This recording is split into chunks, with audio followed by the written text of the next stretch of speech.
हरे कृष्ण। आप सब लोगों का स्वागत है भक्ति वैभव कोर्स में। हम लोग स्टडी कर रहे हैं श्रीमद् भागवत महापुराण। हरे कृष्ण। दंडवत प्रणाम। प्रथम स्कंद अध्याय नंबर 15 पांडवों की सामूहिक निवृत्ति।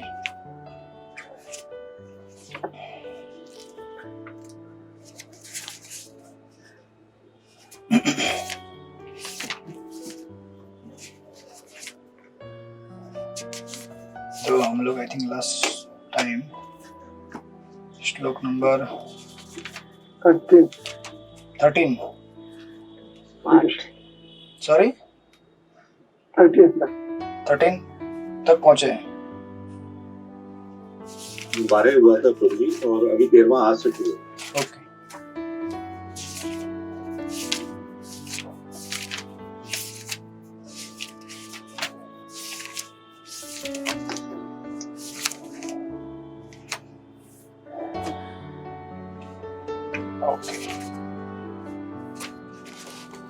तो इस अध्याय में भगवान श्री कृष्ण के अंतर्धान होने के बाद आध्यात्मिक जगत की तरफ पांडव भी तैयारी कर रहे हैं। जब भगवान ही चले गए तो फिर अभी भक्त क्या करेंगे? अगर प्रचार करना है तो करेंगे, नहीं तो चले जाएंगे। दूसरा कोई काम नहीं होता है भक्तों के संसार में, राइट। यह उन्हीं का प्रताप था कि मैं युद्ध में शिवजी तथा उनकी पत्नी पर्वतराज हिमालय की कन्या को आश्चर्यचकित करने में समर्थ हुआ। इस तरह वे शिवजी मुझ पर प्रसन्न हुए और उन्होंने मुझे अपना निजी अस्त्र प्रदान किया। अन्य देवताओं ने भी मुझे अपने अपने वस्त्र भेंट किए और इसके अतिरिक्त मैं इसी वर्तमान शरीर में स्वर्गलोक पहुंच सका, जहां मुझे आधे ऊंचे आसन पर बैठने दिया गया, राइट। तो ये अर्जुन याद कर रहे हैं भगवान की कृपा से उनको क्या क्या प्राप्त हुआ, और इसी प्रसंग को आगे बढ़ाते हुए श्लोक नंबर 13 में फिर वर्णन करते हैं। अनुकंपा शक्ति माता जी पढ़िए श्लोक number 13। Recording in progress. Hare Krishna प्रभु जी। बोलिए माता जी। ये श्लोक नंबर 8 तक हुआ है ना प्रभु जी? नहीं, 12 नंबर तक हुआ था माता जी। 12 पढ़िए। गांडीव लक्षणमरातीवधाय देवः चन्द्राश्रिताय दानुभावितमाजमेड सेनामत्यमुषितः पुरुषेण भूम्ना। जब मैं स्वर्गलोक में अतिथि के रूप में कुछ दिन रुका रहा तो इंद्रदेव समेत उसके समस्त देवताओं ने निवास कवच नामक असुर को मारने के लिए धनुष धारण करने वाली मेरी भुजाओं का आश्रय लिया था। वे आज दशरथ राजा इस समय में भगवान से विलीन हो गया हूँ, जिनके प्रभाव से मैं इतना शक्तिशाली था। हरे कृष्ण। हरे कृष्ण। प्रणाम। तो अर्जुन कंटिन्यू करते हैं भगवान के प्रति अपने ग्रेटिट्यूड को एक्सप्रेस करते हुए। इसीलिए उनकी जितने भी उपलब्धियां हैं उन उपलब्धियों को भगवान के चरणों में समर्पित कर रहे हैं। ये सब अनेक अनेक मेडल्स हैं, अवार्ड्स हैं उनको मिले हुए, राइट।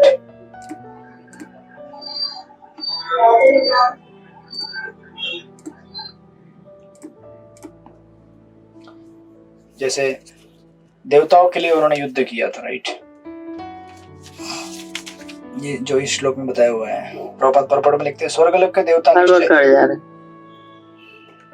प्रभुपाद कहते हैं स्वर्गलोक के देवता निश्चय ही अधिक बुद्धिमान, शक्तिमान तथा सुंदर होते हैं, तो भी उन्हें अर्जुन से उनके गांडीव धनुष के कारण सहायता लेनी पड़ी, क्योंकि गांडीव धनुष भगवान श्री कृष्ण की कृपा से शक्ति संपन्न था।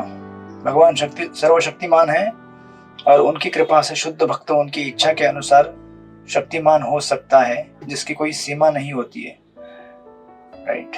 लेकिन फिर प्रभुपाद ऐड करते हैं किंतु जब भगवान किसी से अपनी शक्ति वापस ले लेते हैं तो वह भगवान की इच्छा से शक्ति विहीन हो जाता है, बराबर है। लेकिन भक्त उस चीज को ये नहीं सोचता कि अभी सचमुच खत्म हो गया, मेरा सब बर्बाद हो गया, जैसे हमने पिछले कुछ श्लोकों में देखा है, क्योंकि वो चीजें केवल सेवा करने के लिए एक माध्यम होता है, राइट। और भक्त कभी भूलता नहीं कि ये सब कुछ भगवान द्वारा दिया गया है, एक्चुअली हमारे बंधन का कारण, हमारे पाप का कारण यही होता है कि हम भूल जाते हैं कि ये भगवान ने दिया हमको। क्योंकि जब हम भूल जाते हैं कि भगवान ने दिया है तो हम सोचते हैं कि ये मेरा है। जब हम सोचते हैं मेरा है तो मेरे भोग के लिए काम में आएगा, राइट। और वही हमारे बंधन का कारण हो जाता है। लेकिन हम जब सोचेंगे कि नहीं, ये तो भगवान द्वारा दिया हुआ है, तो भगवान की सेवा में लगना चाहिए। अब आप सोचिए ना, जैसे आप ऑफिस में रहते हैं, काम करते हैं, बहुत सारे लोग ऑफिस में जाते होंगे, तो ऑफिस में समझो अगर आप किसी स्कूल में टीचर हैं तो स्कूल में आपको कुछ फैसिलिटीज दी होंगी। एक टेबल रहेगा, कुर्सी रहेगा, एक ड्रॉवर रहेगा आपका, और कुछ नौकर चाकर रहेंगे, वो सेवा करते होंगे आपकी, चाय लेके आते होंगे, भले आप चाय पीते नहीं, हर्बल टी लेके आते होंगे। तो अभी आप जानते हैं कि ये सेवा यहाँ तक ही सीमित है, इसको मैं घर पे नहीं लेके जा सकता है सर्वेंट को। बराबर ना। अभी अगर स्कूल के या अपने ऑफिस के सर्वेंट को आप घर पे थोड़ी लेके आ सकते हैं। चलो भाई, अभी 5:30 हो गए, अभी टाइम खत्म हो गया, अभी घर पे चलो, अभी घर पे सब्जी काटना है, बर्तन धोने हैं, नहीं ला सकते ना, इलीगल माना जाता है उसको। हाँ, कभी कभार एक आध बार लाया होगा आपने इमरजेंसी में, बिकॉज अभी ऑफिस में आपके साथ काम करता है वो, तो फिर वो भी बोलेगा चलो एक दिन सेवा कर लेते हैं, थोड़ा प्रमोशन वगैरह मिल जाएगा, आगे बाद में सेटिंग करने के लिए काम में आएगा, उस भावना से आ जाता है वो। लेकिन आप रोज तो लेके नहीं आ सकते उसको। रोज लेके आएंगे तो क्या हो जाएगा, इलीगल हो जाएगा। वो जो एरिया है, जो जुरिडिक्शन है, उस लिमिट तक ही आप उसको यूज कर सकते हैं, उसके बाहर आप उसको लेके नहीं जा सकते। अगर लेके जाएंगे तो पाप लगेगा, और अगर ऐसे पकड़े गए तो उसी को कहते हैं करप्शन, बराबर। तो उसी प्रकार आज के जो नेता हैं, इतना सारा पैसा यहाँ से वहां गोलमाल करते हैं, ऐसा वो कहते हैं पत्रकार लोग, मैं नहीं कह रहा हूं।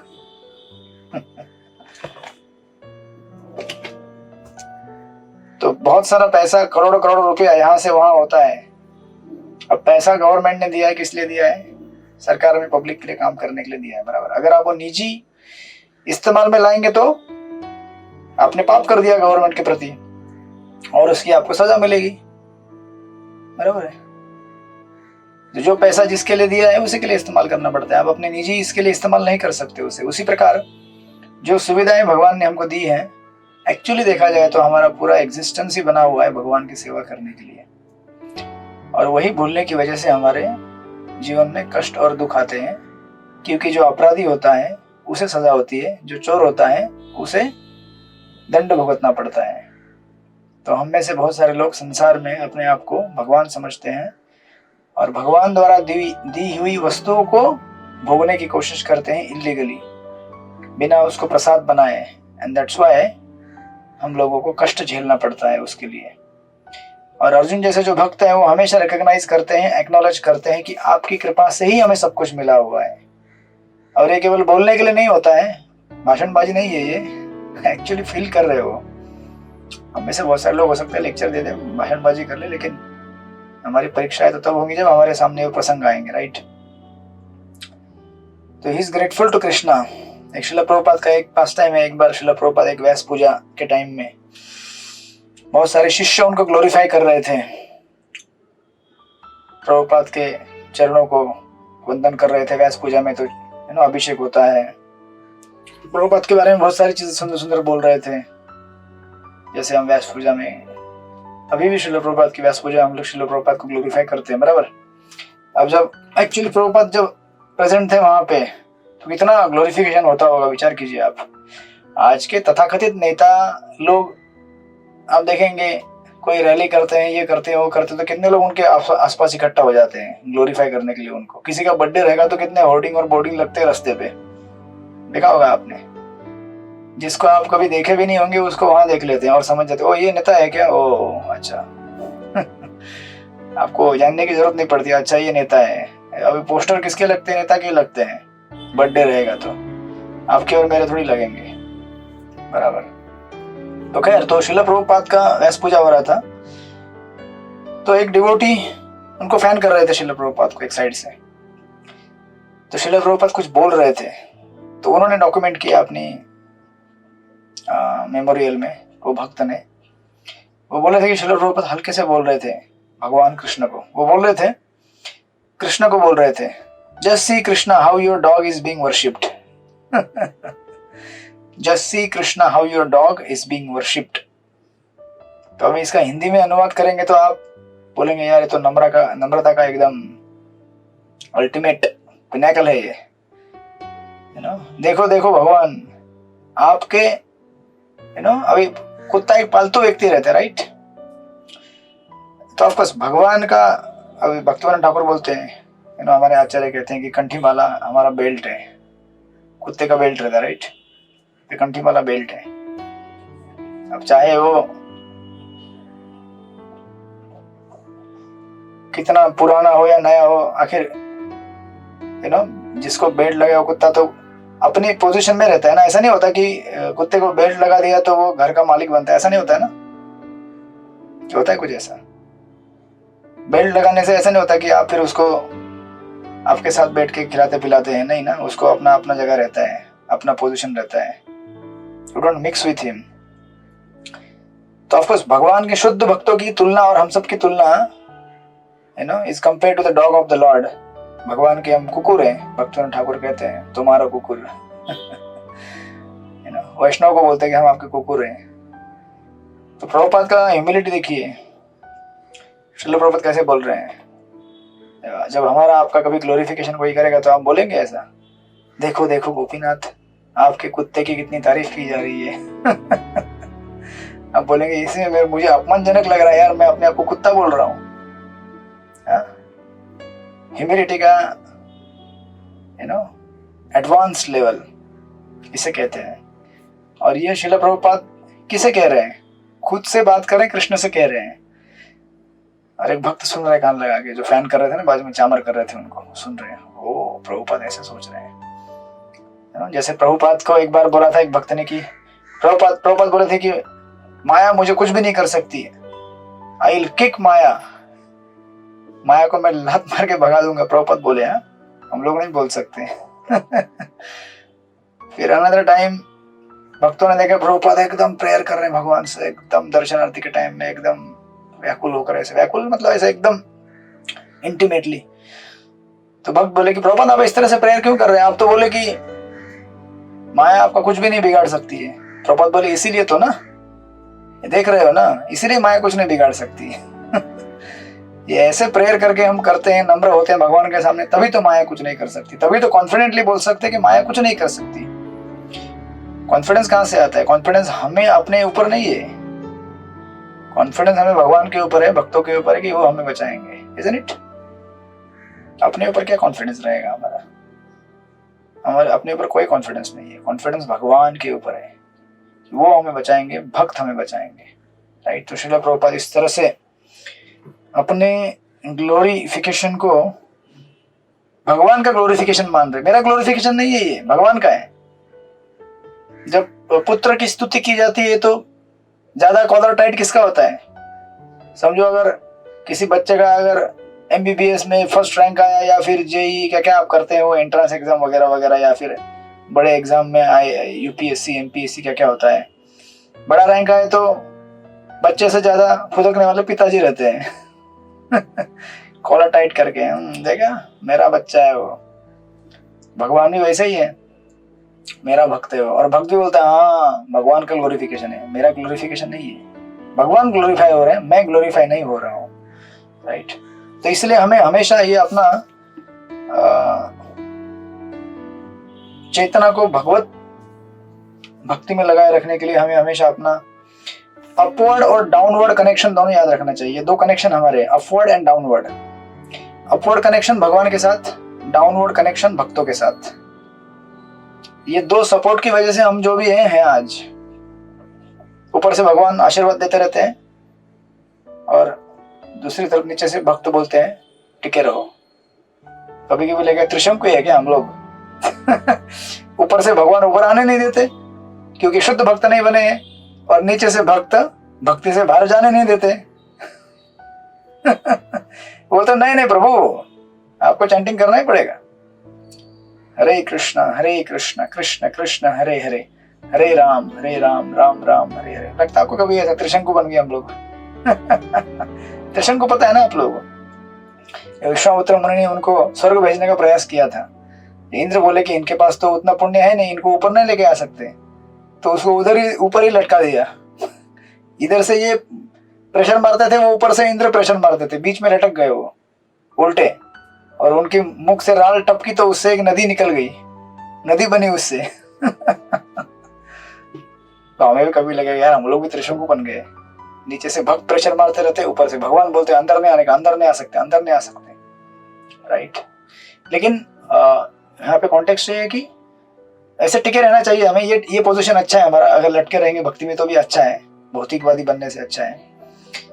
और हमें हमेशा याद रखना चाहिए कि भाई यहाँ पीछे से और आगे से दोनों साइड से सपोर्ट है भक्तों का, इस सपोर्ट की वजह से हम लोग क्या कर रहे हैं, भक्ति में टिके रहे हैं। और थोड़ा बहुत हम लोग जप कर लेते हैं सुबह सुबह, बचे हुए माला बाद में करते थोड़ा बहुत जब हमारा केवल और केवल वैष्णव की कृपा से, भगवान की कृपा से होता है, थोड़ा सा जप, और थोड़े में से भी कितना होता है पता नहीं हमको, तो थोड़ा सा हम लोग ऐसा नाटक कर लेते हैं, बीड़ी बैग लगे हाथ में ऐसा, है ना। मेरा सिस्टर का लड़का था, है छोटा अभी बड़ा हो गया, एक बार यात्रा में लेके गए थे उसको, एक बार ट्रेन में हमारे ब्रह्मचारी बैठे थे सामने, छोटा सा था वो, तो बीट बैग लेके ऐसे ऐसे करता था वो, हाथ निकाल के बाहर, जब नहीं करता था, नकल करता था।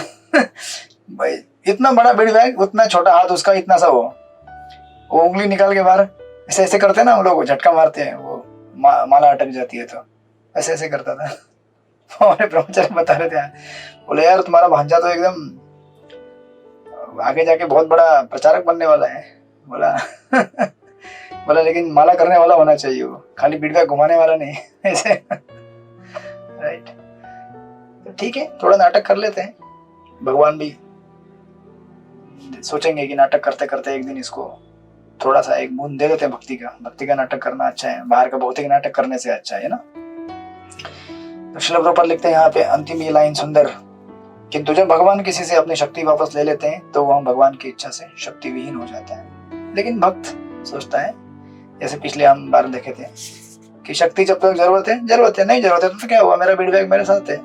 हरे कृष्ण कृष्ण कृष्ण हरे हरे, हरे राम राम राम हरे हरे। And then श्लोक नंबर 14, सखी प्राण को पढ़िए, 14 नंबर का श्लोक।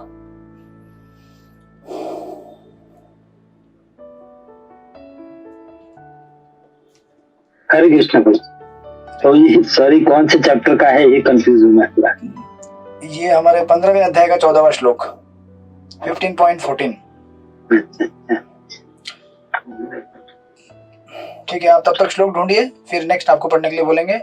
अभी आप पढ़िए, विमल मधुमती माता जी पढ़िए आप श्लोक नंबर 14। श्लोक थोड़े बड़े बड़े हैं, पढ़ने में थोड़े टेढ़े मेढ़े लगेंगे, आप वो वर्ड टू वर्ड में जो दिए हैं उसको पढ़ते पढ़ते जाइए और पूरा कर दीजिए, जैसे भी कोई प्रॉब्लम नहीं।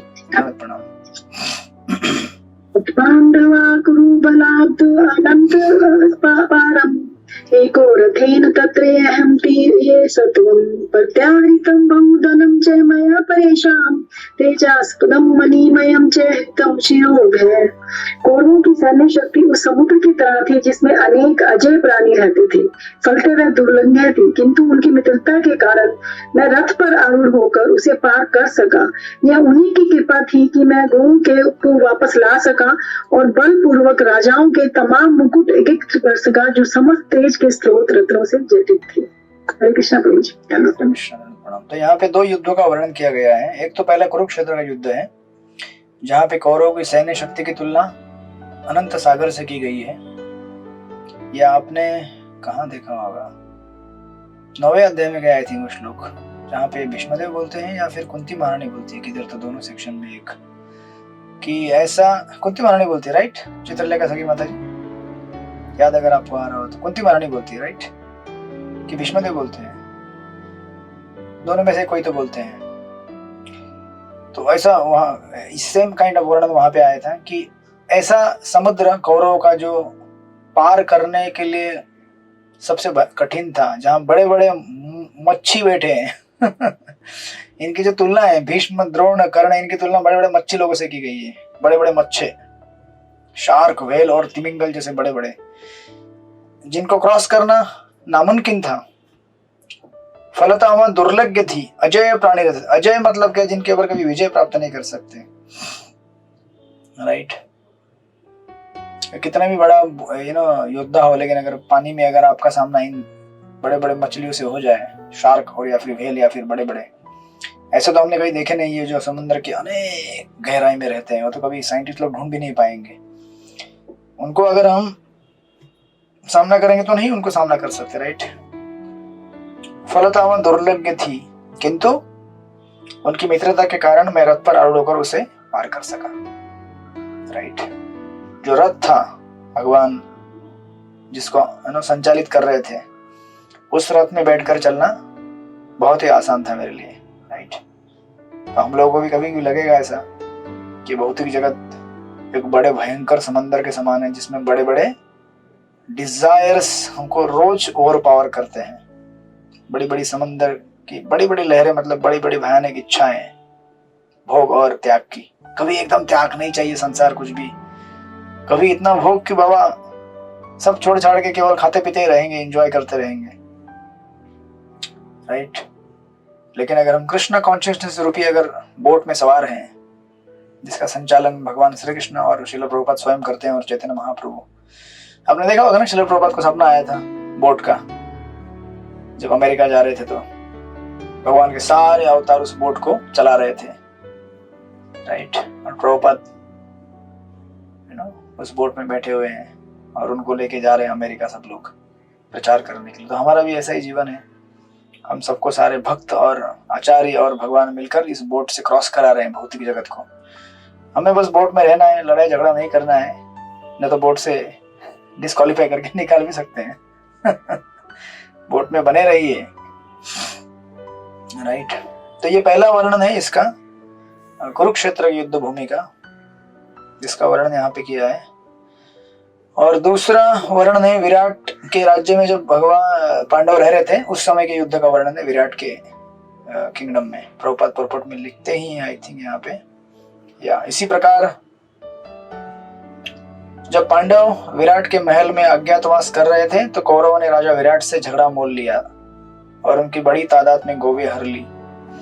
जब वे गोवे ले जा रहे थे तो अर्जुन ने उनसे अज्ञात वेश में युद्ध किया और गायों के साथ बलपूर्वक लूटी गई संपत्ति तथा राजमुकुटों में लगे रत्नों को भी उनसे छीन लिया। तो ये दूसरा युद्ध है।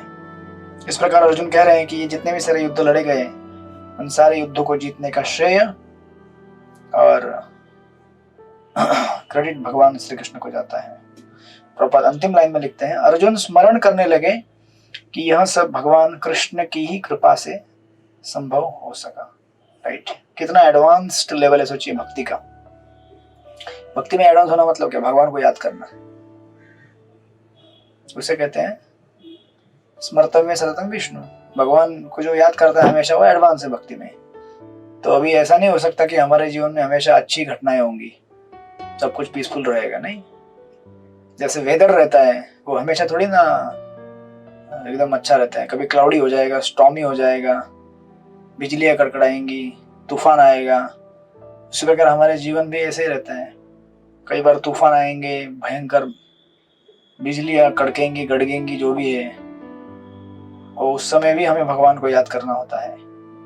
और वो हमारी परीक्षा होती है कि भगवान को उस समय याद कर पाएंगे कि नहीं कर पाएंगे। याद कर पाएंगे तो समझ जाने का कि थोड़ा बहुत नाटक जो किया था चैंटिंग करने का उसका भगवान रेसिप्रोकेशन दे रहे हैं, यू नो। भगवान बोले तो specifically Chaitanya Mahaprabhu, Nityanand Prabhu, you know, जो कि कृष्ण ही है, लेकिन कृष्ण के ऐसे कृपाशाली अवतार हैं जो जबरदस्ती आपको कृष्ण देना चाहते हैं।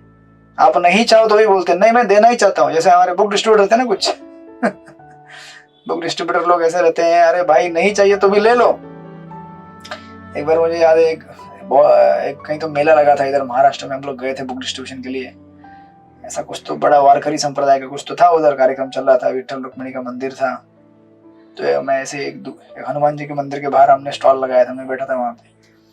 तो एक भक्त मतलब उनके वारकरी संप्रदाय वाले कोई तो था, एक व्यक्ति आए, बोले हमें गीता चाहिए, गीता नहीं सॉरी कुछ तो बोले, रामायण या कुछ तो बोल रहे थे, अलग अलग बुक बोल रहे थे हनुमान जी का कुछ तो मैं बोला अभी उस समय मैं एकदम कट्टर बुक डिस्ट्रीब्यूशन करता था, अभी इतना नहीं करते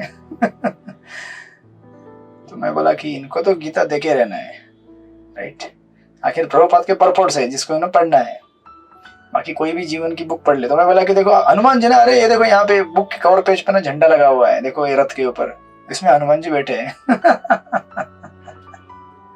कैसे कैसे कहाँ से क्या कनेक्शन जोड़ दिया। बोला हनुमान जी, जानते हो आप हनुमान जी कुरुक्षेत्र के युद्ध भूमि में थे, उन्होंने ना साथ दिया था भगवान का और लड़ाई लड़े थे, देखो यहाँ पे, ये देखो ऊपर हनुमान जी का सिंबल है झंडे के ऊपर। उसने ले लिया। ऐसे कैसे कहाँ से। बोला हमें हनुमान जी के बारे में, हम बोला हाँ हनुमान जी के बारे में बहुत जानकारी है, आप ले लो। तो of course it's not the right way, but it's the right way in the sense कि यू नो, अगर उसे गुस्सा भी आया बाद में बुक देख के, अरे इसमें तो हनुमान जी के बारे में लिखा नहीं है, लेकिन प्रभुपाद के परपोर्ट्स पढ़ के उसको हनुमान जी दिखेंगे उन परपोर्ट्स में। प्रभुपाद जी के तात्पर्य का ये मैजिक है कि आप जिसको दिखाना चाहे उसमें दिख जाएंगे उसमें। कई बार तो ऐसे भी लोग शिव जी के बारे में जानना चाहते थे, यू नो, ऐसे हमको बहुत सारे लोग मिलते थे, तो हम बोले शिव जी के बारे में बताया है सब कुछ इसमें, देखो अपना ये विश्वरूप दर्शन का चित्र है ना बीच में पिक्चर, उसमें तो सारे देवता दिखते हैं, ये देखो शिव जी के बारे में भी वर्णन है इसमें, इंद्र के बारे में सब कुछ वर्णन, ले लो आप पढ़ो पढ़ो। तो ऑफ कोर्स चैतन्य महाप्रभु ऐसे हैं जो हम नहीं चाहते भक्ति करना तो भी बोलते हैं नहीं भक्ति करो तुम, तो नहीं जब करना है, बोले नहीं जब करो, आप जबरदस्ती कृष्ण प्रेम देने के लिए आए हो, राइट। ये राधा रानी का भाव जो कि हम सबको कृष्ण को देना चाहती है। इस प्रकार अर्जुन लिखते हैं कि लास्ट में प्रभुपाद लिखते हैं अंतिम लाइन में, अर्जुन स्मरण करने लगे कि यह सब भगवान कृष्ण की ही कृपा से संभव हो सका, राइट। एंड देन फिर अगले श्लोक में और एक प्रसंग का वर्णन करते हैं। श्लोक नंबर 15 सृष्टिपति प्रभु पढ़िए, सॉरी सखी प्राण प्रभु पढ़िए 15 नंबर। हरे कृष्णा। यभीष्ण कर्णा गुरुशल्य चुमुस्वधर्भ राजन्य वररथ मंडल मंडितासु अग्रे च रामां विभोरद यूथ बनम आयु मनांसी च दृशाथम ओजो अक्षत। एकमात्र वे ही थे जिन्होंने सबकी आयु छीन ली थी और जिन्होंने युद्ध भूमि में विश्वदेव, कर्ण, द्रोण, शल्य इत्यादि कौरवों द्वारा निर्मित सैन्य समूह की कल्पना तथा उत्साह को हर लिया था। उन सब की योजना अत्यंत पटु थी और आवश्यकता से अधिक थी, लेकिन उन्होंने भगवान श्री कृष्ण ने आगे बढ़कर सब कर दिखाया। श्रील प्रभुपाद की जय। तात्पर्य भी करना कहूँ? नहीं प्रभु बस थैंक यू। आप तो एकदम एक्सटेसी में आ गए।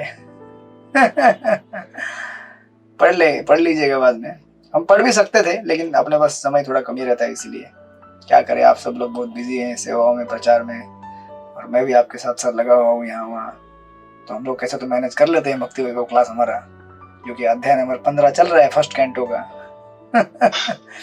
अभी आज मुझे गौर विलास प्रभु मिले थे हमारे, तो प्रभु जी 3 कर लो, 3 मतलब 3 क्लासेस कर लो प्रभु जी। ठीक है करेंगे, अगले सत्र में करेंगे, ये शीतकालीन सत्र में करेंगे। अभी मानसून सत्र जो अभी चालू होगा हमारा, उसमें हम 2 ही करते हैं फिलहाल। वर्षा ऋतु सत्र, मानसून सत्र। तो यहाँ पे ऐसा है कि कितना सुंदर लिखा हुआ है, उनकी योजना कहाँ गया, उन सब की योजना अत्यंत पटु थी और आवश्यकता से अधिक थी। राइट।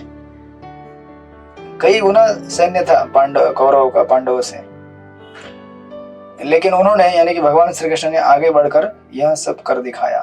तो एक्चुअली अर्जुन रियलाइज करते हैं कि युद्ध भूमि में रथ के ऊपर तो वो बैठे हुए थे, लेकिन रथ को हाँकने वाले भगवान श्री कृष्ण जो सामने थे, उनको देखकर जो प्रतिद्वंदी थे उनके जीवन और उनका प्राण भगवान हर रहे थे। ऑफ कोर्स उनको सुकृति देकर आध्यात्मिक जीवन में उनकी प्रगति करा रहे थे भगवान, लेकिन यहाँ पे शरीर छुड़वा रहे थे उनसे, उनके दुश्मनों से। राइट। स्पेशली यहाँ पे एक चीज ऐसे देखने को मिलेगी कि भगवान जब रथ हाँक रहे हैं, रथ चला रहे हैं, तो भगवान देख रहे हैं सामने से, ये मेरे वैष्णव ये मेरे भक्त के प्रति अपराध करने वाला व्यक्ति है, ये मेरे भक्त को मारना चाहता है। तो भगवान तो भक्त वत्सल है, तो कितना भगवान का मतलब प्रेम है कि युद्ध भूमि में कोई अस्त्र शस्त्र ना उठाते हुए भी केवल उनके प्रकोप से इन सब का उन्होंने क्या कर दिया, विनाश कर दिया।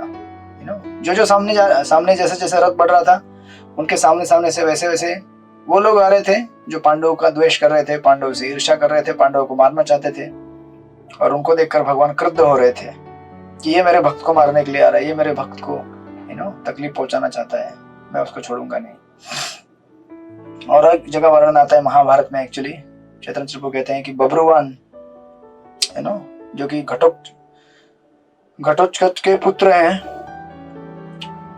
वो एक्चुअली उन्होंने पूरा युद्ध देखा था, और वो वर्णन करते हैं कि उनको जब पूछा गया था कि आपने क्या देखा, तो वो कहते हैं कि मैंने देखा कि भगवान श्री कृष्ण सुदर्शन चक्र लेकर सबको हरिबोल कर रहे हैं युद्ध भूमि में कुरुक्षेत्र के, राइट। तो अभी आपको सुदर्शन चक्र मतलब Krishna is the ultimate doer, भगवान ही सब कुछ कर रहे थे, ये देख पा रहे थे बब्रुवान। और एक्चुअली भक्त को ये बताने में कभी तकलीफ नहीं होती और ना ही उसे कमी महसूस होती है कि कृष्ण उनके माध्यम से कार्य करते हैं। जनरली क्या होता है कि हम लोग इस संसार में कुछ काम करते हैं, कुछ चीजें एकम्प्लिश करते हैं, तो हम क्या बोलते हैं, हाँ ठीक है उसने थोड़ा सा हेल्प किया मुझे, लेकिन मैं था पहले वहां पे, जो टेम्पल ओपन हुआ ना, तो वो भक्त आए बाद में आए, धीरे धीरे उन्होंने भी ज्वाइन किया, पहले मैं आया था यहाँ पे, I am the senior most right. होता है ना ऐसा, हम कहते हैं यस बाबू जी, हाँ क्रेडिट है उनका, लेकिन मैं एकदम फ्रंट लाइन में खड़ा था, मैंने किया वो, फिर हम सब लोगों ने मिलके किया, ऐसा थोड़ा सा बोलना पड़ता है, क्या करे, अभी वो एटिकेट है ना, वैष्णव एटिकेट लेकिन अर्जुन को ये बिल्कुल भी हिचक नहीं हो रही है बोलने में कि सब कुछ भगवान ने ही किया, राइट। और मेरे माध्यम से भगवान ने क्या किया, ये युद्ध पूरा लड़ लिया। और ये भक्त को बताने में बहुत प्रसन्नता होती है कि भगवान ही करता है, भगवान ही डूअर है, भगवान ही मुझसे मेरे थ्रू और मेरे माध्यम से कार्य कर रहे हैं, राइट। क्योंकि जैसे देखिए श्रील प्रभुपाद को व्यास पूजा का वर्णन कर रहे थे कि श्रील प्रभुपाद ये नहीं सोचते थे, प्रभुपाद कई बार अपने एक मोमेंट में, जब व्यास पूजा चल रहा था भक्ति सिद्धांत ठाकुर जी का, तो श्रील प्रभुपाद थैंक यू बोल रहे थे, श्रील प्रभुपाद का व्यास पूजा चल रहा था, तो थैंक यू कह रहे थे भक्ति सिद्धांत ठाकुर जी को, थैंक यू, आपने इन सारे भक्तों को भेजा है आपका मिशन आगे बढ़ाने के लिए। तो हम ये नहीं सोचते कि ये भक्त जो है वो मेरे नौकर चाकर हैं, मेरी सेवा करने के लिए आए, नहीं। इस्कॉन के प्रोजेक्ट में या किसी भी आध्यात्मिक प्रोजेक्ट में जो भी भक्त जुड़े हैं, वो सब एक साथ सोचते हैं कि ये सब भक्त भगवान ने भेजे हैं भगवान के मिशन को, आचार्यों के मिशन को आगे लेके जाने के लिए। ये कोई नहीं सोचता है कि ये मेरा सर्वेंट है, ठीक है जाओ प्रसाद लेके आओ, हो गया, प्लेट धो के लाना ठीक से, एक ठंडा पानी लेके आओ, गर्म पानी लेके आओ, ये सब मतलब एक्चुअली प्राइवेट पर्सनल, हम लोग इस्कॉन के बाहर थे तो हमें ये सब कभी सीखे नहीं थे। सेवा कैसे लिया जाता है वो भी हम इस्कॉन में आने के बाद ही सीखे हैं क्योंकि सेवा का स्टैंडर्ड हमें पता नहीं है ना, बाहर लोग क्या सेवा करते हैं। एक बार हमारे गोवर्धन इको विलेज में वो महाराज के बहुत सारे गेस्ट आए थे, बड़े बड़े 5 स्टार लोग, अमेरिका से योगी लोग। तो हम लोग उस समय वहां पे गोवर्धन इको विलेज में थे, तो हम सबको सेवा दिया था, एक एक आदमी के लिए एक एक सेवक, जो भी फॉरेन से बड़े बड़े एकदम इन्फ्लुएंशियल लोग वहां के जो भी थे। तो एक माता जी थी बाहर की, वो तो कुछ समय बाद पक गई, बोले यार इतना मत फॉलो करो मुझे। वो डिवोटी दरवाजे के बाहर ही बैठता था, माता जी क्या चाहिए आपको, चाहे ये पानी पियेंगे, ठंडा पानी, गर्म पानी। वो तो बेविल्डर हो गई, बोले यार इतना सेवा में लेने का आदत नहीं है मुझे तो कई बार ऐसा कंफ्यूज हो जाता है, अरे इतना सेवा, बाप रे। बोली नहीं वो मुझे नहीं चाहिए इतना सेवा, मैं अपना कर लूंगी, पानी पी लूंगी, ये करूंगी वो करूंगी, है ना। और 2-3 ऐसे भी थे प्रभु जी लोग, वो भी थोड़े मतलब योगी लोग, वो भी थोड़े बोले यार ये तो एकदम, तो सेवा लेने का स्टैंडर्ड भी हमने इस्कॉन में आने के बाद ही सीखा है कि सेवा कैसे की जाती है, लेकिन प्रॉब्लम क्या होता है कि वही हम अपने आप को अप्लाई करने की कोशिश करते हैं धीरे धीरे। गुरु की सेवा के लिए हम लग जाते हैं, गुरु महाराज को बिल्कुल तकलीफ होनी चाहिए, गुरु महाराज एकदम, तो हम सोचते हैं कि धीरे धीरे अभी क्या है, आज हम सेवा कर रहे हैं, कल हम भी लेंगे वैसी ही सेवा। हम ये नहीं समझते कि हम सब लोग सेवा करने के लिए यहाँ पे आए हैं, और सेवा करके हम लोग अपने आप को आध्यात्मिक जीवन में प्रगति करा सकते हैं, राइट। तो ये चीज यहाँ पे अर्जुन एक्नॉलेज कर रहे हैं यहाँ पे एक ये कि इतने बड़े भयंकर योद्धाओं के सामने भगवान श्री कृष्ण ने क्या किया, उनकी शक्ति से उनको परास्त कर दिया। और ये भक्त को ये बोलते हुए बड़ा आनंद होता है। और एक सुंदर लाइन ऐड करते हैं यहाँ पे, प्रभु जी ने एक सुंदर लाइन दी है, चैतन्य चंद्र प्रभु ने कहते हैं कि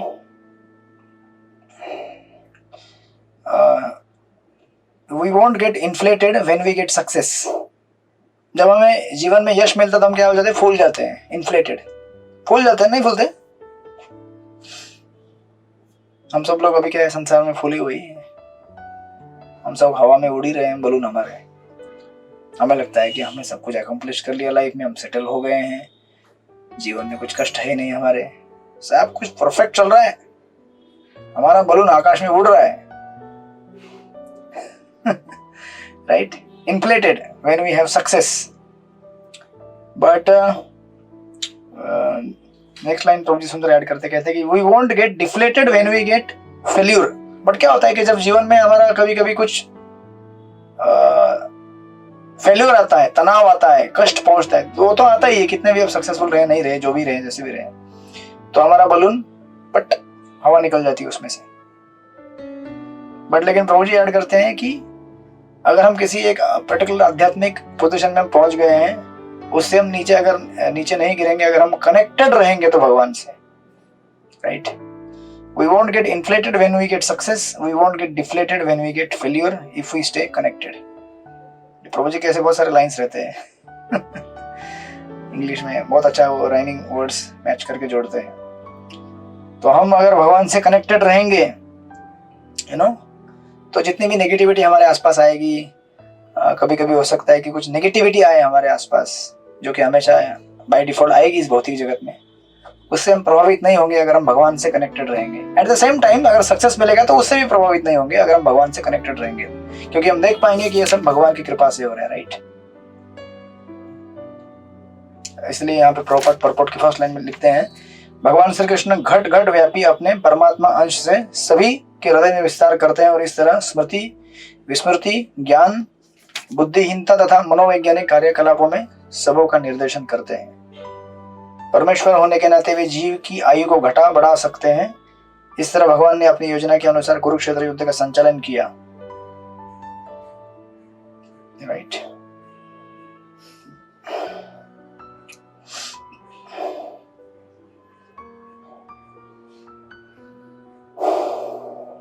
इस प्रकार फिर आगे पढ़ लीजिएगा purport. And then next 16 verse में 16वें श्लोक में फिर आगे अर्जुन बोलते हैं, कहाँ चली गई प्रसन्न किशोरी माता जी, उधर ही है, पढ़िए माता जी, श्लोक नंबर 16। हरे कृष्ण दंडक प्रणाम। यद्दोषुमा प्रणीतं गुरु भीष्म कर्ण नत्रुतिगर्त शल्य सेंधव बाहिकार्धे अस्राण्यमोघ महिमानि निरूपितानि नोपस्पृशर्नुह हरिदास निवासुराणि। भगवान नृसिंह देवांचे भक्त प्रल्हाद महाराज दानवांच्या शस्त्रास्त्रापासून पूर्ण सुरक्षित राहिले। तसे भीष्म, द्रोण, कर्ण, भूरिश्रवा, सुशर्मा, शल्य, जयद्रथ आणि बाहिक अशा सर्व मोठमोठ्या सेनापतींनी आपल्या अमोघ शस्त्रास्त्रांचा माझ्यावर प्रयोग केला, परंतु भगवान श्री कृष्णांच्या कृपेने ती शस्त्रे माझ्या केसाला सुद्धा स्पर्श करू शकली नाही। हरे कृष्ण। हरे कृष्ण। मराठी में ट्रांसलेशन थोड़ा अलग है क्या? हाँ, थोड़ा सा अनुवाद हिंदी में प्रभु जी पहले जो लास्ट लाइन थी ना, मराठी में उन्होंने वो पहली लाइन पढ़ी। अच्छा, ठीक है। तो अभी देखिए यहाँ पे कितना सुंदर वर्णन है, दो एकदम अलग अलग वर्णन है। एक तो वर्णन है अर्जुन का, जो इतने बड़े योद्धा हैं, अस्त्र शस्त्र के साथ सुसज्जित अपनी रक्षा करने के लिए। और दूसरा उदाहरण दिया हुआ है प्रहलाद महाराज के, जो बेचारे छोटे से 5 साल के बालक है, जिनके हाथ में ना कोई गदा है, ना कोई तलवार है, ना कोई धनुष बाण है, छोटे असहाय बालक हैं। अभी आप सोचिए अर्जुन की कितनी महानता है, अपने आप को नम्र बनाने के लिए, और नम्र बनाते हुए कह रहे हैं कि भगवान सबकी रक्षा करते हैं। आपको क्या लगा कि भगवान केवल और दूसरी चीज क्या है कि हमारे पास हमारे जो तथाकथित अस्त्र शस्त्र ये सब चीजें हैं, वो हमारे रक्षक नहीं है। रक्षक हमारे कौन है? भगवान है। क्योंकि इन चीजों के ना होते हुए भी प्रहलाद महाराज की रक्षा हुई कि नहीं?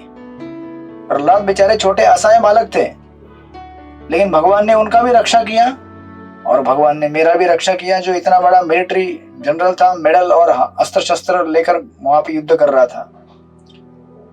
तो बताने का आशा ये है कि भगवान सभी के रक्षा का भार लेके चलते हैं, जो उनके भक्त हैं, चाहे वो एक छोटा सा बालक ही क्यों ना हो, या हाथी क्यों ना हो, गजेंद्र, राइट, या फिर जटाई क्यों ना हो। ऐसे देखा जाए तो जटाई की मृत्यु हो गई तो आप बोलेंगे जटाई ने शरीर छोड़ दिया, लेकिन भगवान ने उसको साकेत धाम पहुंचा दिया, राइट, आध्यात्मिक जगत में। तो उससे बड़ा उपलब्धि क्या होगा भक्त के लिए? भक्त के लिए प्रोटेक्शन मतलब क्या होता है कि भक्त भगवान को ना भूले, ये भगवान का प्रोटेक्शन है एक्चुअली, इज़न्ट इट? बाकी सुरक्षा हम संसार में कितनी भी ले लें, शरीर तो एक दिन छोड़ना ही पड़ेगा हमें, बीमारी तो आके रहेगी, और उसमें भगवान इंटरफेयर करते नहीं, क्योंकि भौतिक प्रकृति का उन्होंने नियम बना के रखा है। एक भक्त के लिए और एक अभक्त के लिए, दोनों के लिए सेम है। आपको भी कोरोना हो गया था कोरोना काल में, और नॉन डिवोटी को भी हो गया था, लेकिन नॉन डिवोटी उसमें भगवान को नहीं देख पाया, लेकिन हम भगवान को देख पा रहे थे, क्योंकि भगवान की कृपा से हम भगवान का स्मरण करना नहीं भूलते। यही सबसे बड़ी सुरक्षा है भक्तों के लिए। तो इतना सुंदर उदाहरण यहाँ पे दिया है प्रहलाद महाराज का और इनका, कि चाहे कोई भी हो, प्रहलाद हो या अर्जुन हो, दोनों के लिए भगवान क्या है? रक्षक है। समान भाव से भगवान सबको ट्रीट करते हैं। तो आपको प्रभुपाद ने परपट में प्रहलाद महाराज के बारे में लिखा हुआ है, फिर कर्ण के बारे में लिखा हुआ है। आगे एक एक पॉइंट बाय पॉइंट लिखते हैं, जितने भी योद्धा थे उनको एक एक करके लाइन बाय लाइन लिखते जा रहे हैं। आप लोग उनको पढ़िएगा बाद में। फाइनली जयद्रथ के बारे में लिखा हुआ है, उसका कथा है पूरा सुंदर तरीके से दिया हुआ, आप लोग पढ़ लीजिएगा उसको। तो मेन पॉइंट हियर इज कि भक्त, और अर्जुन भी देखिए ये नहीं सोचता है कि मैं भगवान के इतना करीब हूं ना तो मैं भगवान का सबसे अच्छा भक्त हूं। और नरसिम्हा देव के लिए प्रहलाद महाराज आए, लेकिन थोड़े समय में आगे गायब हो गए। मैं देखो उनके साथ खाना पीना बैठना, खाना पीना साथ है, मरना जीना साथ है। ऑफकोर्स मरना तो नहीं होता, लेकिन जीना होता है कुछ तो अर्जुन ऐसा नहीं बोले, नहीं, प्रहलाद महाराज भी उतने ही महान है ना, जितना मैं सोच नहीं रहा हूं कि महान हूं मैं, लेकिन भगवान मुझे मान रहे उतना महान राइट। प्रहलाद महाराज नरसिंह देव के परम भक्त थे। उनकी कथा श्रीमद् भागवत के 7वें स्कंद में दी गई है, राइट। तो आप पढ़ लीजिएगा उसको। एंड देन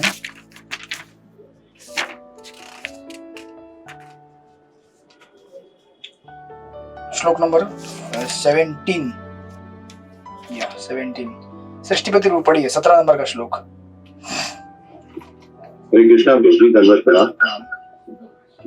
सौक्षे व्रतः कुमतिना आत्मदा ईश्वरो मे यत्पाद पद्म अभवाय भजन्ति भव्या मां शान्तवाहम् अर्यो रचिना भूविष्ठम् न प्राहरन् यद् अनुभाव निरस्त चित्तः। ये उन्हीं की कृपा थी कि जब मैं अपने प्यासे घोड़ों के लिए जल लेने रथ से नीचे उतरा था तो मेरे शत्रुओं ने मुझे मारने की परवाह न की। ये तो अपने प्रभु के प्रति मेरा असम्मान ही था कि मैंने उन्हें अपना सारथी बनाने का दुस्साहस किया, क्योंकि मोक्ष प्राप्त करने के लिए श्रेष्ठ पुरुष उनकी पूजा तथा सेवा करते हैं। हरे कृष्ण प्रभु। हरे कृष्ण प्रणाम। यस। तो अभी अर्जुन और एक सुंदर चीज को यहाँ पे बता रहे हैं। ये वर्णन है कुरुक्षेत्र के डे 14 14वें दिन का युद्ध का वर्णन किया गया है, जब वो उन्होंने वचन लिया था कि मैं जयद्रथ को समाप्त कर दूंगा आज। एक महाराज का सुंदर लेक्चर है राधानंद महाराज का, जयद्रथ का वध का, कभी सुनिएगा, आपका मस्त लेक्चर है, गूगल करेंगे तो भी मिल जाएगा आपको यूट्यूब पे। हिंदी में है प्रभु जी? और अंग्रेजी में है वो, लेकिन आप समझ सकते हैं, सिंपल अंग्रेजी है। तो ये जब 14वें दिन में अर्जुन ने जो प्रतिज्ञा की थी कि मैं मारूंगा उनको 13वें दिन, फिर 14वें दिन युद्ध हुआ ये, तो अभी कौरवों का विशाल महासागर समंदर खड़ा था। अर्जुन थे चर्चगेट में, जयद्रथ था विरार में। अब ये बॉम्बे वालों को समझ में आएगा, इतना लंबा ट्रेन का सफर क्रॉस करके जाना है। या फिर ऐसा समझ लो, अर्जुन था मुंबई में, जयद्रथ थे दिल्ली में। ठीक है, अभी समझ में दिल्ली वालों को। इतना बड़ा भयानक महासागर था और उस दिन कौरवों का एक ही लक्ष्य था कि किसी तरह से जयद्रथ को बचा के रखना है, अर्जुन को उसके पास आने ही नहीं देना है। तो फिर मारेगा कैसे बेचारा? सारी शक्ति उसी के ऊपर लगा देती और फिर अर्जुन उस दिन मर जाता। तो ऑफकोर्स ये विस्तार से वर्णन है। अर्जुन आगे बढ़ रहे थे, कौरवों की विशाल समंदर के सेना के अंदर घुस गए अर्जुन। भगवान रथ हाँक रहे थे। अब थकने वाले भगवान तो है नहीं, लेकिन घोड़े थक गए बीच में। तो फिर अर्जुन ने अपने मिस्टिक पावर से थोड़ा सा पानी वहां पे निर्मा उत्पन्न कर दिया। तो भगवान बाजू में रथ को लेके गए, घोड़ों को सहलाया भगवान ने, पानी पिलाया, घास खिलाई, मसाज किया। सोचिए, मतलब भगवान जब सेवा करते हैं तो परफेक्ट, जब रोल प्ले करते हैं एक चैरियट ड्राइवर का। इसीलिए चैतन्य महाप्रभु जब अपने अवतार में आए तो बोले हमें भगवान के भक्तों के दासों का दास बनना चाहिए।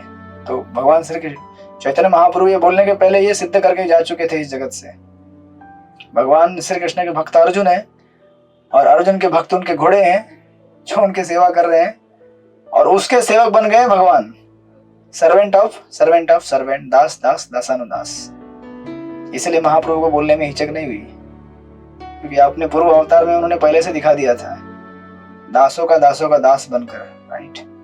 तो अर्जुन उस प्रसंग को याद कर रहे हैं कि किस प्रकार भगवान ने उनके घोड़ों को पानी पिलाया था, मसाज किया था। और उस समय अब सोचिए, रथ जो था एक बाजू में हो गया और भगवान रथ को साइड में करके घोड़ों को पानी पिला रहे हैं, और अर्जुन रथ विहीन थे उस समय। और सारे कौरवों ने ये देखकर उनके ऊपर अटैक कर दिया चारों तरफ से। लेकिन अर्जुन यहाँ पे कह रहे हैं, तो भी मेरे शत्रुओं ने मुझे मारने की परवाह न की, यह तो अपने प्रभु के प्रति मेरा, सॉरी वो नेक्स्ट लाइन है, लेकिन फिर भी उन्होंने मुझे मारने की परवाह न की। इसका एक्सप्लेनेशन ये है कि अर्जुन उतना वायलेंटली फाइट किए कि उन्होंने पूरा बाणों का एक दीवार खड़ा कर दिया अपनी तरफ। तो कौरव जितने भी लड़ रहे थे, मानो जैसे दीवार को बाण मार रहे हो, इतना उन्होंने बाणों का एक लेयर खड़ा कर दिया अपने चारों तरफ। तो अर्जुन यहाँ पे एक्नॉलेज कर रहे हैं कि वो सब प्रतिभा, वो सब कौशल, वो सब अस्त्र शस्त्र किसकी कृपा से है? भगवान की कृपा से है। तो मेरे शत्रुओं ने मुझे मारने की परवाह न की।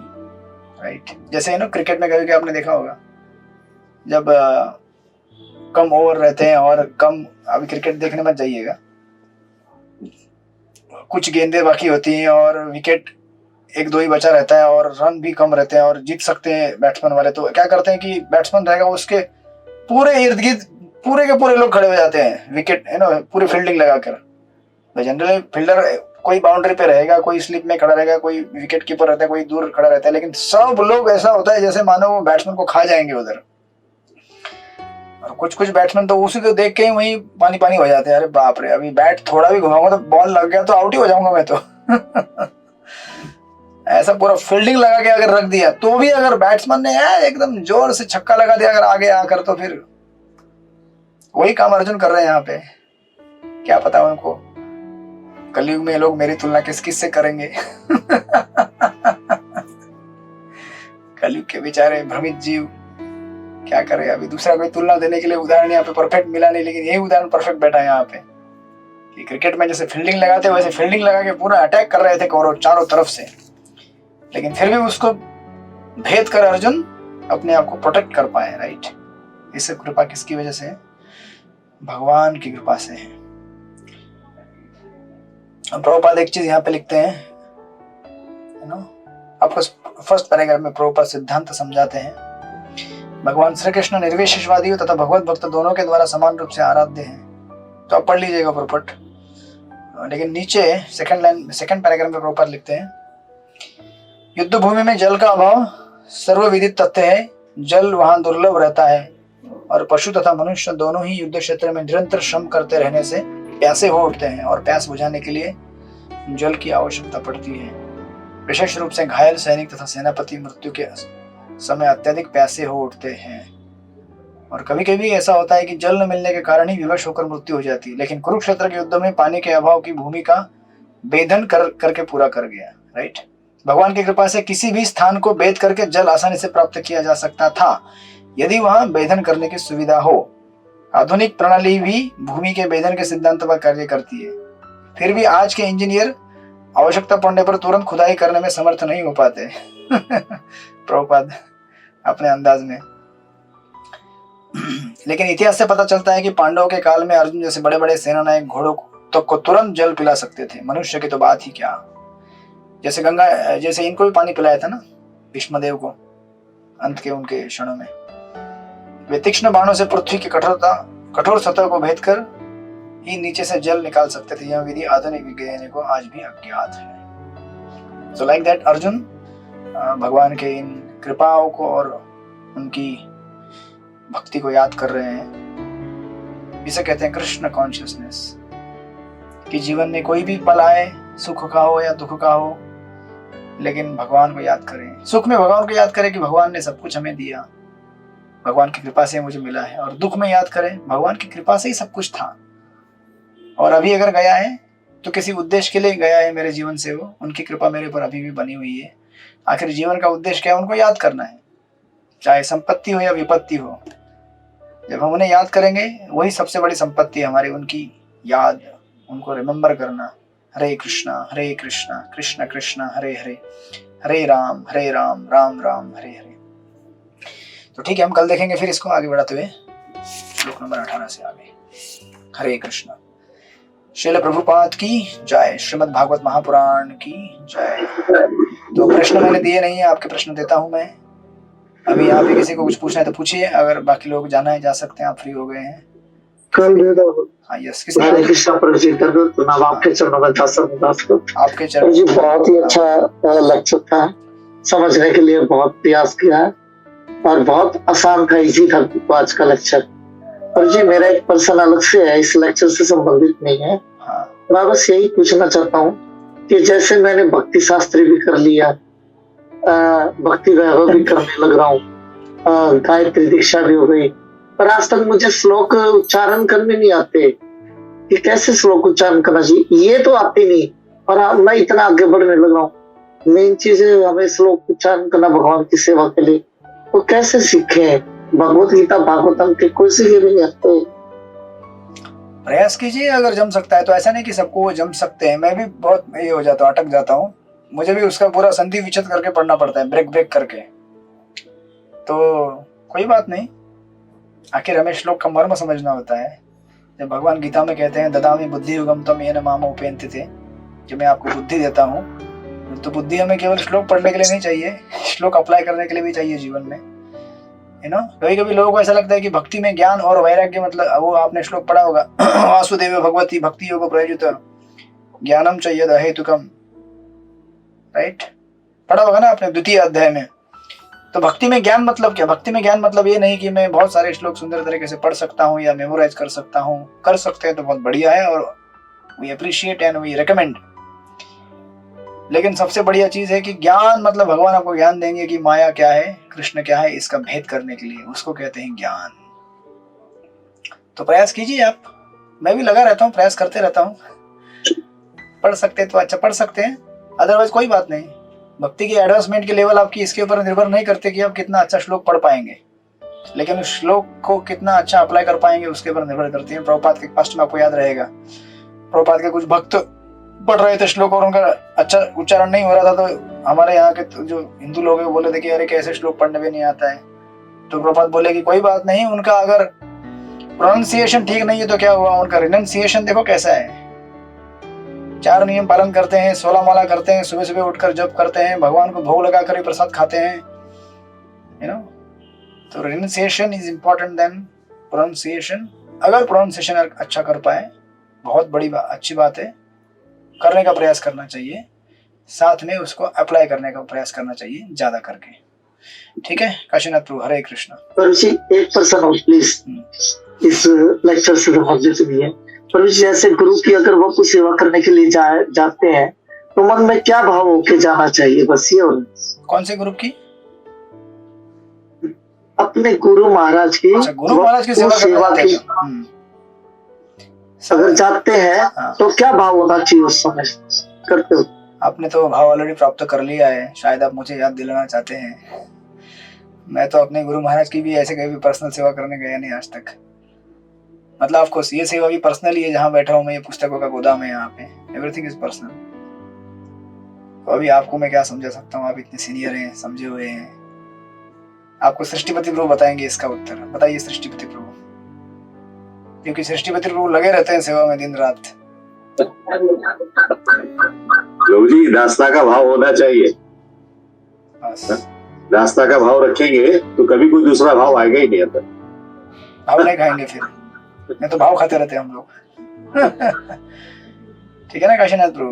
प्रभुपाद के परपोर्ट्स पढ़ते रहिए, हमें कभी गर्व होने का मौका मिलेगा ही नहीं, वो हम्बल बनाते रहेंगे हमको। पहले हम्बल तो इसलिए क्योंकि पढ़ने का टाइम ही नहीं निकाल पाएंगे, तो हम हम्बल हो जाएंगे उधर ही। अरे बाप रे, पढ़ने का समय ही नहीं मिलता यार। जब पढ़ने बैठेंगे तो समझ में आएगा, अरे यार सच में 2 लाइन पढ़ेंगे तो भी इतना दिल प्रसन्न हो जाएगा।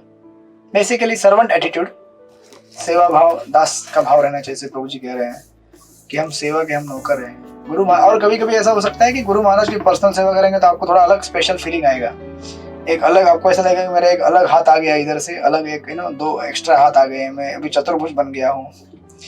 क्योंकि हम थोड़ा स्पेशल फील करना चालू करते हैं कि मैं गुरु महाराज की सेवा कर रहा हूँ।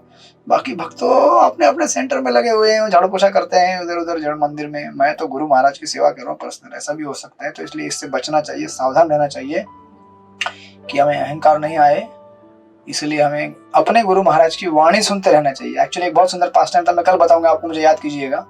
सुखदेव गोस्वामी का एक सुंदर पास टाइम इसी संबंधित कि भागवतम का क्या संबंध है हमारे सेवा से, भागवतम कैसे हमारे अंदर सेवा का भाव लाता है, याद दिलाइएगा कल। ठीक है, ठीक है काशीनाथ प्रभु, आशीर्वाद दीजिए कि मैं भी सेवा कर सकूं आपके जैसा। हरे कृष्णा। कल्पतरुविश्वकृपा सिंधुभ्यो च